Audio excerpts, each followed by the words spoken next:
is Ferdinand Ekoma. He's the special advisor to the governor on media and publicity. Good morning to you, sir. Good to have you once again. Good morning, my brother. Thank you for having me on the show. All right, let's start from that very trending story. It's been making the rounds from the very get-go when the governor floated that very decision. And one could say it was misconstrued by some part of the public who dubbed it the governor sending quick notice to the northerners who are doing their business there in Lopant. And I think I have to put it point blank to you. Does the government truly want to send packing northerners who do their business there at the Lopanta cattle market? No, the government does not intend to do that. The government could not have contemplated such a decision, such a policy. The government does not intend to do it for whatever reason, and the government has no reason to ask a certain group of people, from any part of the country to leave the state. There is nothing like that. What the issue is with Lopanta is something that is public knowledge to a very great extent.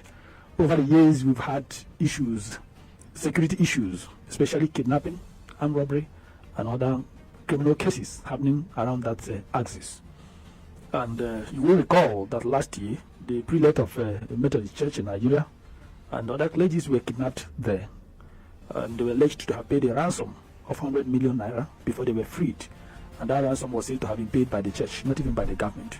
And after that, these cases of kidnapping continued unabated. So, on assumption of office, the government took a decision to confront this challenge head-on and to do it in a way we have lasting peace and security in that area. You will also agree with me that because of the frightening dimension the thing took there, people who have businesses to do in Enugu, to do in Umunochi, to do Tokigo and the rest of them could not be going to those places because nobody knows when he or she will be attacked. We have had cases where vehicles were shot, hoodlums opened fire on vehicles that were passing through the road. There are cases where a lot of people have been kidnapped, staff of ABSU, students and staff of ABSU have been kidnapped. A whole lot of criminal activities that have led to loss of lives and property. So the government took a decision to, take far-reaching actions and decisions that will help nip these atrocious acts in the bud. The government started by, setting up the Joint Security Task Force, named Operation Crush, that cut across all security agencies. So they swung into action. Intelligence gathering, they invaded the forests, invaded all other criminal hideouts that served as safe havens for these criminals. And in the course of this, the government was able, security agents rather, were able to lay their hands on vital pieces of information. They were able to discover the trend, discover the people behind it, discover the platforms and the places that enabled these criminal activities, and decided to take that decision. And the decision is that because it was discovered that the Lopanta cattle market served as an incubation center for planning of criminal activities, served as a safe haven for criminals, served as platform for tip-off, the government decided to take a decision and said that the government should cease to be, or the government the market would not become a day market. So what it implies is that you trade. If you come there in the morning, by evening, everybody will have closed, you go. Not residential market. It will not serve as a residence for anyone. And I'm not aware that there's any market in Nigeria where people live in. They trade and live in. I'm not aware of such market. That very aspect, turning it into a daily market, has left the northern community, especially those who do business there, on their toes, and they have appealed to the government to rescind that very decision, or better still, resettle them by building kind of quarters for them outside the Lopanta market to give them a sense of belonging and at least enable them continue with their businesses there. Does the government have such plan? I think we, especially the media, should help those people making such demands to understand that it doesn't work. I'm not aware it works anywhere. I'm not aware it has worked anywhere. If you're doing your private business, you do your private business, you make money. Your job is to pay tax to government where necessary. Government can build quarters for all citizens, and they'll pay or whatever, subsidize, and people can pay and live in. But the government does not be selective. The government does not go the selective path of building for some individuals because you want to pamper them or impress them or do whatever. I don't think it's the right way to go. And like I said, it is incumbent on the media to help these people understand that this is not a sectional issue, that nobody should trivialize it, that because there is a way we will handle it. Some people who are not well informed will now see that government is trying to harm them. Government is not trying to harm anybody. What government is trying to do is to put the security of life and property first before you know that. And that is the essence of government. If a government cannot guarantee security of life and property, so what is the government doing? So what government is saying is that you can go and rent a house and live in. Now, you can go, excuse me, if you can go and build a house if you like, but the market, nobody should be living in the market. You can't be living in the market in the night. So because you do not have all the security men in the world who will be there to know what is happening. So that's why markets trade and close and people go home and resume the next day. That's how it should be. Now, looking at that very decision of the government, it appears to be quite a smart one. And like you mentioned, it is channeled or tailored towards curbing security challenges bedeviling that very region of the state. On the other hand, these people who do their businesses there stay in clusters, and if the government will not do anything to resettle them to continue their businesses, it means they may have to get into other communities nearby to settle there. Are there guarantees that the security too will be present in such areas to ensure there is order and security as well in those communities? Of course, the security agents are taking measures to ensure holistically the protection of life and property. People can resettle, can rent a house or build a house. A lot of people most of those businessmen, they are very rich. They actually have money to erect structures and live in peacefully, to acquire land. We do not have any law, we do not have any policy that stops anybody, any individual or group of people from any section of the country from acquiring lands to build houses. If you could have a place you are doing your businesses, you can as well acquire a place to live in peacefully.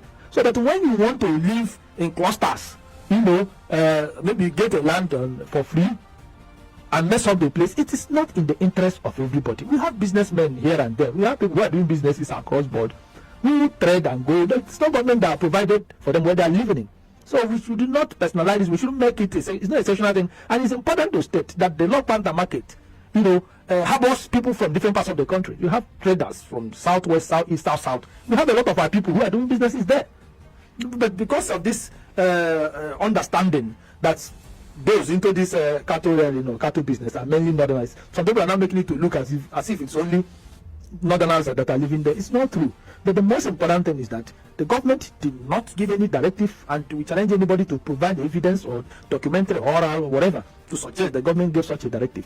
What government is saying, this market, you understand, can no longer be and should no longer be a residential market. You can't be trying and be doing and living there. It's not possible. Are there measures to ensure that there is compliance in the wake of that very decision? Absolutely. You see, the government didn't just wake up and took this decision. No, it didn't wake up and took this decision. The government had been interacting with leaders and stakeholders of this market. Were those persons involved in the decision making? Exactly. They were involved.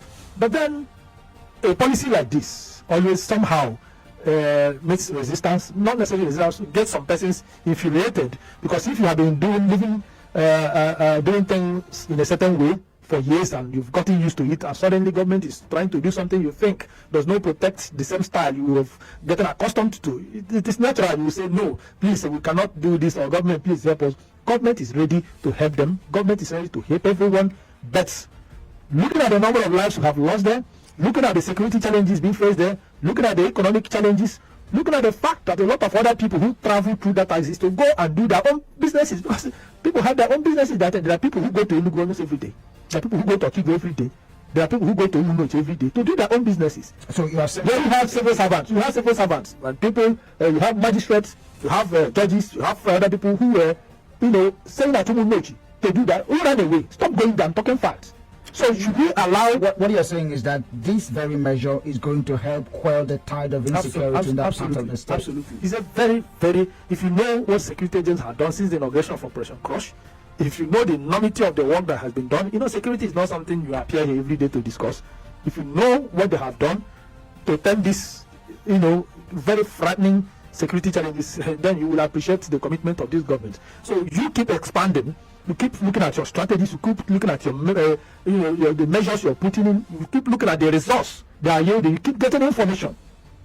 and these things enable you to improve, to do better. But we want sustainability. If we say we have achieved security, we want it to be sustained. It's not the one you do tomorrow. People are kidnapped. Tomorrow, it has lingered over the years. But this government wants to solve it once and for all, and it is in the interest of everyone. So our appeal is to people, those affected, politicians, opposition. Do not distort facts, because nobody knows who will be the next victim. A lot of people innocent persons have lost their lives along that road, in that area. We do not want these things to continue. So this is pure security issue. People can play politics with whatever, but don't play politics with this. If you think you are trying to incite the North or anybody against the government, you think you're not doing us. That is the truth. All right, let's move on now. Another issue trending in the state is the issue of mayor, which is truly alien to our system of government. Perhaps you would tell us if that's about semantics. And the governor himself has been quoted to have said something at the ABIA Sports Club, hinting that he's going to appoint billionaires as TC chairman and non-indigens as mayors of ABIA, which has left some persons going on the contrary, dissenting views, opinions divided across the board. What do you make of all of this? And perhaps provide clarity to what the governor said in that very meeting. Just like you pointed out when your intro, it was just a matter of semantics. Just an example that the governor was given, okay, and used someone as an example, because of course ABIA is a metropolis. Like you said, mayor is not known to our laws, and you can't do something that is not recognized by our laws. If you want to create, appoint mayors, there's something we need to be done legislative wise, okay? So there's nothing like that, and the governor didn't say he has appointed anyone. It is important we clear that. Never said so, and we challenge anybody to provide contrary evidence. And the governor never said that ABIA is a no man's land, and we challenge anybody to show evidence that the governor said that. He never said that ABIA is a no man's land. So it must have been misconstrued by the secretary. It was an intentional misinterpretation. And again, the governor didn't say I was going to appoint non-indigens to be in charge of ABIA. What the governor talked about is that there is nothing like indigens and non-indigens, that we are brothers. That was the message the governor. He never said I am going to appoint non-indigens. No. Okay. So what the governor said is that those who are indigens and those who are residents, we are all indigens. We are all brothers. That is the message. And of course, the governor has every right, because to appoint non-indigen in parentheses, because when you say non-indigen, it has to be in parentheses. He may refer to someone like Dejon Udabala from Anambra, who has spent all his life in ABIA, who is one of the biggest investors in ABIA, who is one of the biggest employers of labor in ABIA, who is our brother from this, from Igbo land. And suddenly some people are spewing hate, are saying all kinds of things, just because the governor used him as an example, made reference to him. With all humility, with every respect, if the governor decides to appoint him, Dejon Udabala tomorrow, of course, the governor will appoint him. We have 17 local governments, so we are not going to make this in a personal issue. I'm just making reference to, because everybody is dwelling on what the governor said. So when the governor is going to appoint, he will appoint across the 17 local governments, and if he is appointed, of course he will serve the people, and we believe he's going to serve meritoriously. Would that be to the best interest of the people who have shown their displeasure? It will be to the best, upon saying that in the first place. It will be to the best interest of Abians. It will be to the best interest. You don't think that is downplaying? Because we are aware, we are all Abians. You see, nobody can use clannish sentiments to intimidate anyone.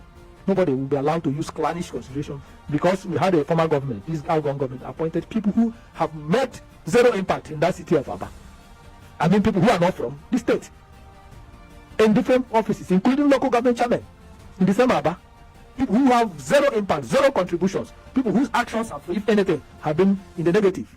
And now you are attacking the governor for mentioning somebody who has made enormous contribution, whose name is associated with industry and industrialization, whose name is associated with business, whose name is associated with performance, whose name is associated with employment, with job creation. So we should run away, because anyway, the individuals you mentioned there, we are not speaking on behalf of any section. They were speaking for themselves, and that is the truth. All right, let's talk about the aftermath of the latest Executive Council meeting, where it has been equally reported that the governor has reaffirmed his commitment to the pensioners who, I'm thinking, are going through the verification process. You've mentioned that in the first place, and he's equally putting a timeline to it, like he said when he emerged as the governor of the state, that he was truly going to defray the backlog of pension arrears. And I want to ask you how the process has been done as well. Do you think those were mere words to probably turn the tide of protest? Do you think that it is very feasible given current circumstance of the financial reality? So turn the tide of protest. Which protest? There's no protest. It's important to say that, please. People are being paid. Workers are being paid regularly. And I'm talking about pensioners. I'm coming. Pensioners, the same thing. Now, their own is a bit more difficult. Okay? Because I can tell you... How difficult is it? I'm coming, considering that situation. Most of them are not strong enough. Most of them face serious economic challenges one or the other. So the government and the governor, are giving serious priority to their own. And that is why before the verification exercise started, it was debated, repeatedly debated on how it was going to be done to ensure that they would not be subjected to unnecessary hardship, avoidable hardship. The governor was very intentional in emphasizing that we must do this in the way no single life will be lost. It is very important. So what the government is doing is in line with the promise the governor had made. So if the governor had promised during the campaign, promised during his inauguration, would he now come down and say, I'm not going to do it again? No. So what the governor said was just a reaffirmation of the promise he had made and working assiduously to ensure that he keeps to his promise. I agree with you that the finances are, the resources are not readily available to take care of these things. But then, don't forget the governor's background. Okay? The governor is working very assiduously to get the funds to defray these arrears of pension. And it is in the interest of the state, it is in the interest of the people, because it's only the living, okay, that receives pension. If you don't get the accumulated arrears and pay off most of these people who need the money at this point in time, if they die, will they be coming from their graves to enjoy the pension? So that is why the government is ready to go out of his way to look for funds and clear these things.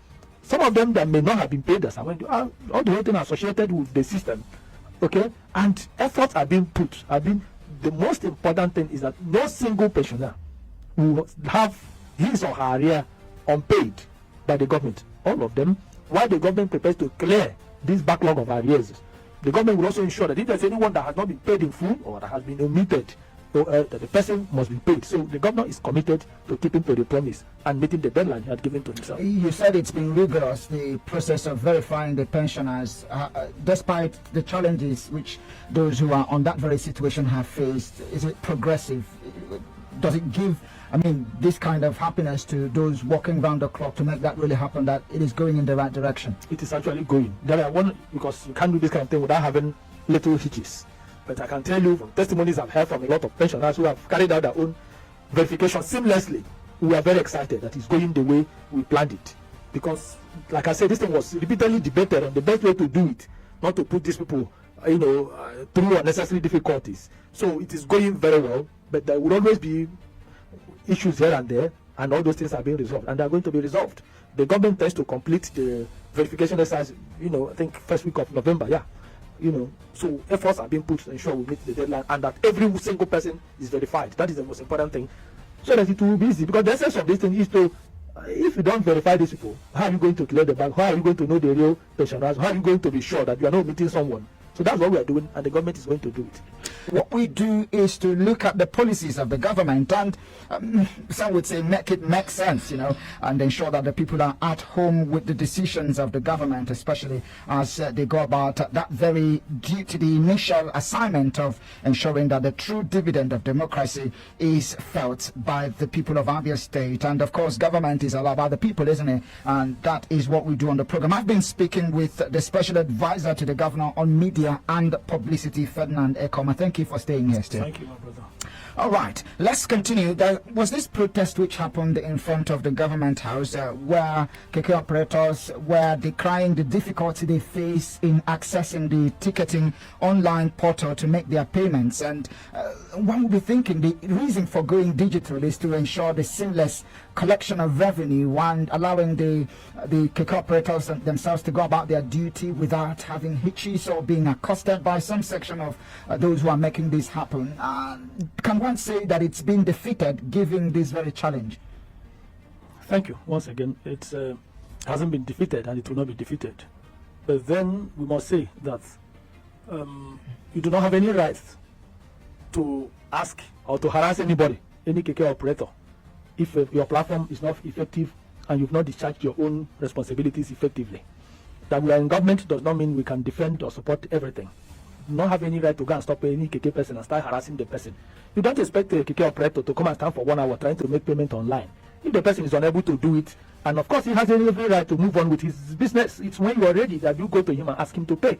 That is how it should be. So I was infuriated by that. I was angry, and as far as I'm concerned, that protest was very much in order. So it's incumbent on government, and I've spoken with the chairman of Board of Internal Revenue, Professor Dochko Gona, who has swung into action to ensure that this problem is resolved.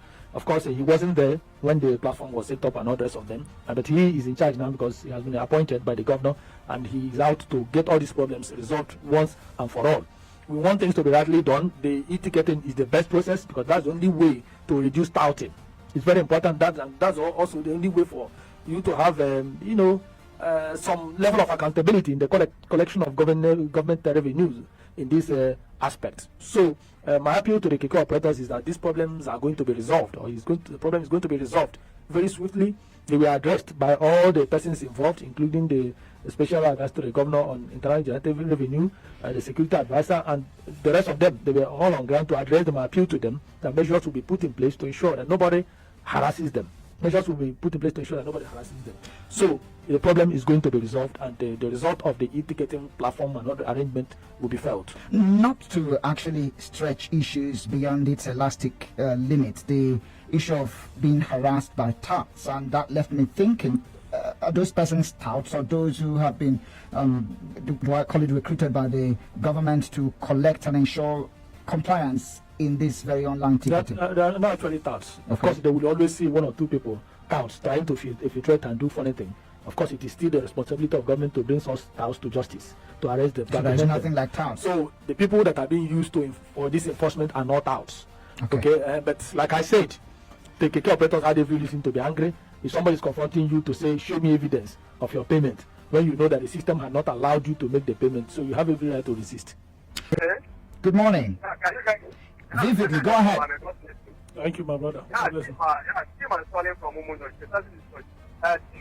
The community leader. I don't want to say for on behalf of my people here in the church. Actually, number one is on the law. The people of the church and those Amoda, we have people have beautiful houses. Beautiful houses. And the same thing applies to law banter people. They have wonderful houses. They have everything. Now just a law banter. Yeah. Come on, we are ready to give them our houses. We didn't give them free. They should rent those houses because our brothers in they rent houses. Don't they not they rent houses. So we are it's about the people. It's not about anybody. It's about we. Because you people know what's happening. Who knows? You say good thing. Who knows? There's not a human pass there. There's not sanitary there. There's no man of drugs there. So we are ready to give them these houses. If they are getting 40 cents, but they are making a lot of money. And this is wrap up your thoughts. Yeah, I want to write up by saying that please, Mr. Governor, we the people of the Soto do not listen to the scenario. I will. You have to. Oh my goodness! It's very important that we choose our words carefully. It's a public platform, the radio, and the use of such uncanny word is rigorously unacceptable. And I will not let that happen, and not under my watch. Please be very guided. I have this very message. It says, please ask him about leave allowance, and he will respond in time. Let's stay with the course. Good morning. Hello, good morning. Good morning to you. Thank you for joining us. Morning, sir. Thank you very much. I'm Mr. Ferdinand. Good morning. Morning, sir. How are you today? I'm fine, thank you, sir.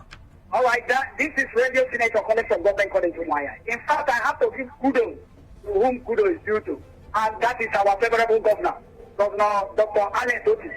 He has come to wipe away our tears, and we are seeing it happen. Therefore, let me commend him so much for the decision taken in terms of security in Umundo. They have tried so much, and we have seen the action taken. Governor, may God bless you. Continue doing your best. Thank you. Don't mind the opposition. They can do whatever thing, say whatever thing. But the thing is that the government is deep in strength. This is strength. Continue doing what is right.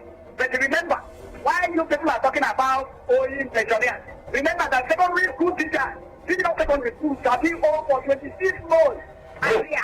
I repeat, 26 months area of money not being paid. They are expecting it. Okay. They have been expecting their leave allowance for 17 years. Leave allowance. They have so bad in the hands of Radio Senator. Radio Senator. We are waiting for Nina. Thank you. Thank you, sir.